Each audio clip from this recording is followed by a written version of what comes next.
nonsense spouters regarding coronavirus and lockdowns. That's not a coincidence. They want to be able to say whatever they want, unchallenged, and social media kind of lets them, doesn't it?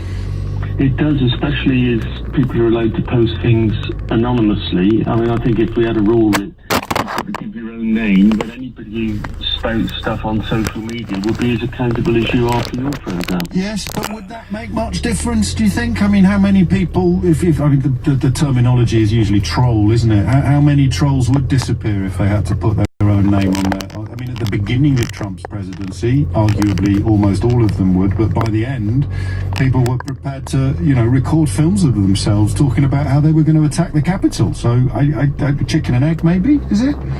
Well, there's a difference between what might be necessary and what might be sufficient. I just think part of the problem we've got is that over a period of time, we've seen a series of changes that have taken place. Nobody's ever thought about where it might end and what we might need to do in order to make the world a safer place for people. And for some reason or other, perhaps we've got rather antiquated processes. We just never seem to get ahead of the technology, and I think it's a bit of a warning sign for the whole of the world, frankly, that we seem to be able to develop technology and what we can do much quicker than whether we ever decide whether it's what we ought to do. It's what I remember Johnny Morris talking about the difference between, yes, you can do it, but is it wise? And if there is an enthusiasm at the moment, partly through your priceless radio programme and as well as the President of the United States, is it perhaps there might be a bit of sharing of wisdom around the place? Can we do it, but is it wise to do? Should we do it? Yeah. We can do it, doesn't mean that we should do it. I don't know if I share your pessimism about social media, or rather your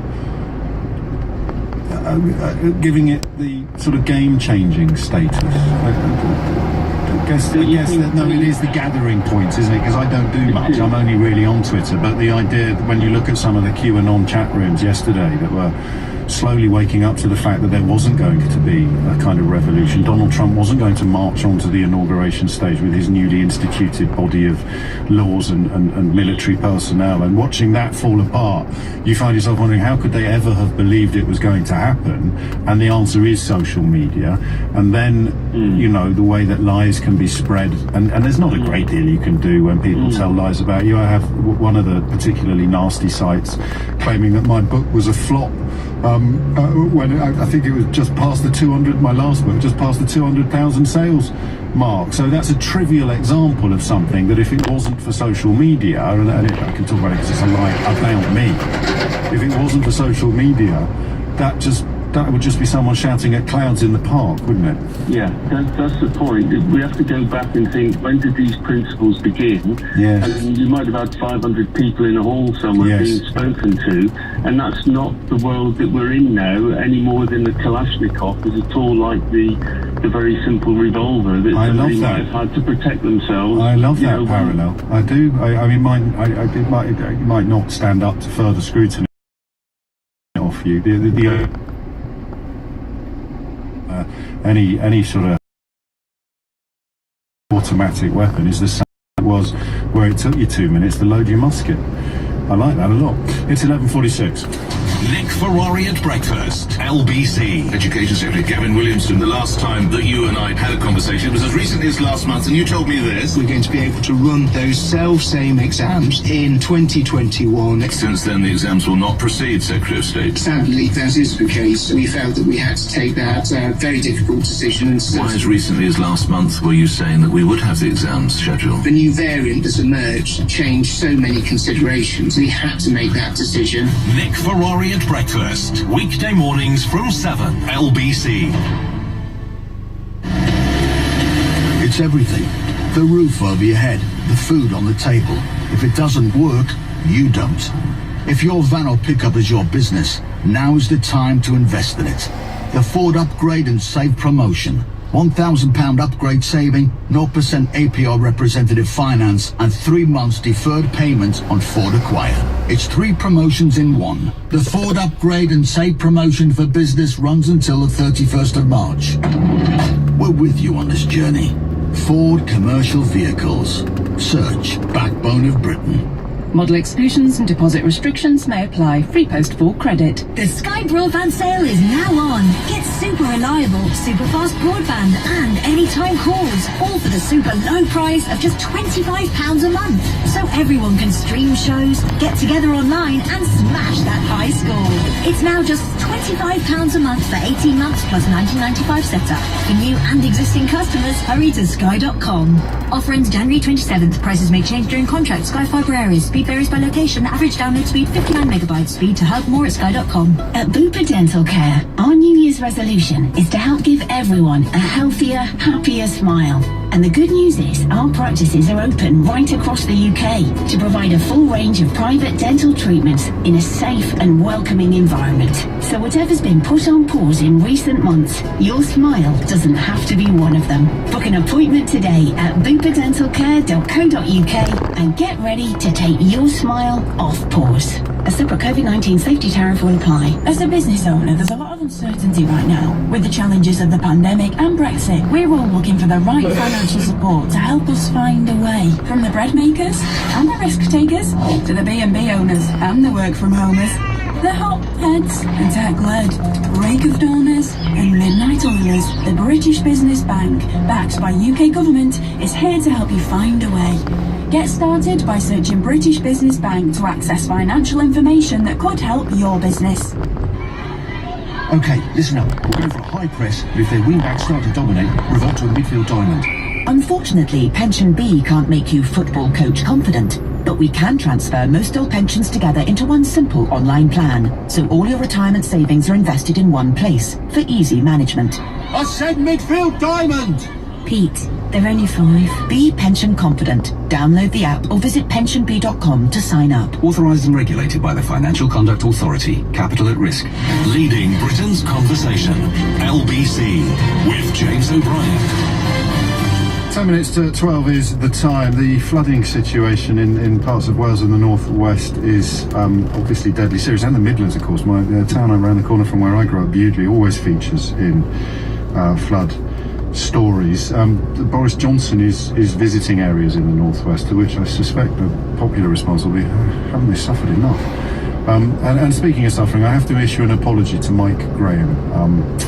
Mike's got in touch to say, as a skilled reenactor in the sealed knot, I can reload my musket in 30 seconds, James. That's from Mike, who's in Chester. So I apologise for suggesting that it might take you 2 minutes to load your musket. Do you know, Mike, I don't want to say as I get older, but yeah, as I get older, I find the world of military reenactment ever more fascinating.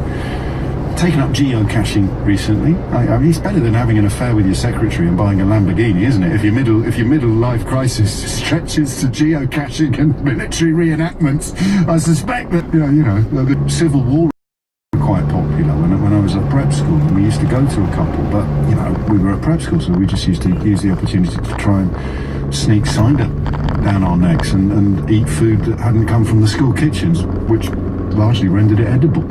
But yes, all right, 30 seconds to load your musket. I think the point still stands. How many bullets can an automatic rifle discharge in 30 seconds? And the right to bear arms was created when Mike's musket skills were front and centre. Now, you could probably buy a rocket launcher in Walmart. It's a figure of speech, actually, I hope.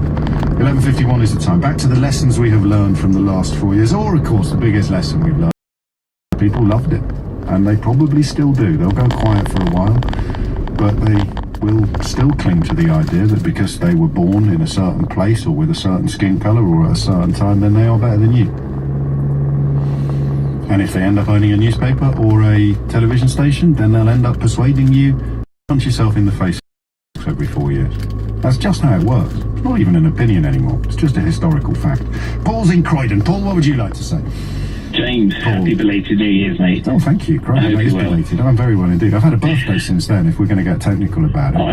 That's all right. Carry on. Fill your boots. What I've learned in the last 4 years is Trump has shown outwardly what I've always noticed, but I hope that most people notice now, that American politics, especially in politics in general, is very dark, is very nefarious, and he was very outwardly with it. I think it started with, obviously, when Hillary had her debates with him, Yes. he had no public record, he had no political record, so she had to go for his, horrible character. Yes. And that stuck. And now we can bring in football education, Yes. which I believe in. Well, I think it's a great phrase.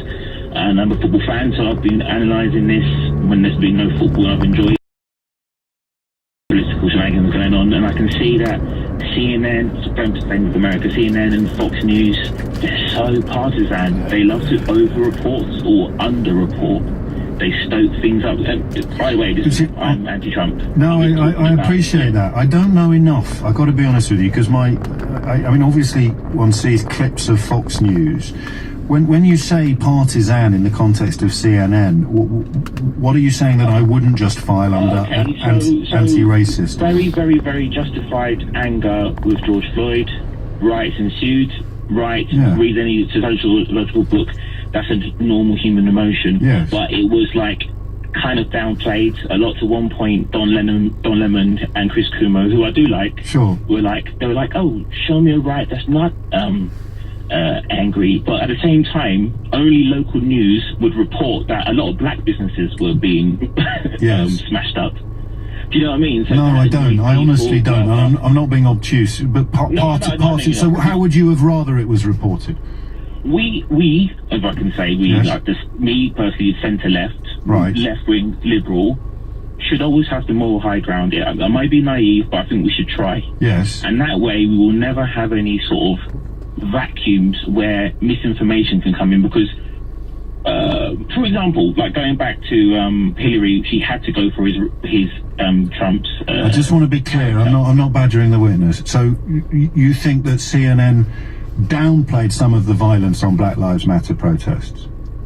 I think personally they Fine. did. No, I understand, because and again, I'm not qualified to make full fat comparisons, but I was profoundly uncomfortable. We saw it reflected here as well, protesting about the murder of an innocent man of colour by a uniformed police officer. To me is not the same as protesting against anti-racism. I mean, the London example was pretty clear. We had Black Lives Matter protests. Tragically, they occurred during the virus. Happily, we now know that being outdoors is probably the best guard you can have against infection, but we categorically didn't know that at the time. So we had, if memory serves, 2 weekends or 2 weeks of protests, or one massive protest under the Black Lives Matter banner, and then we had protests by racists.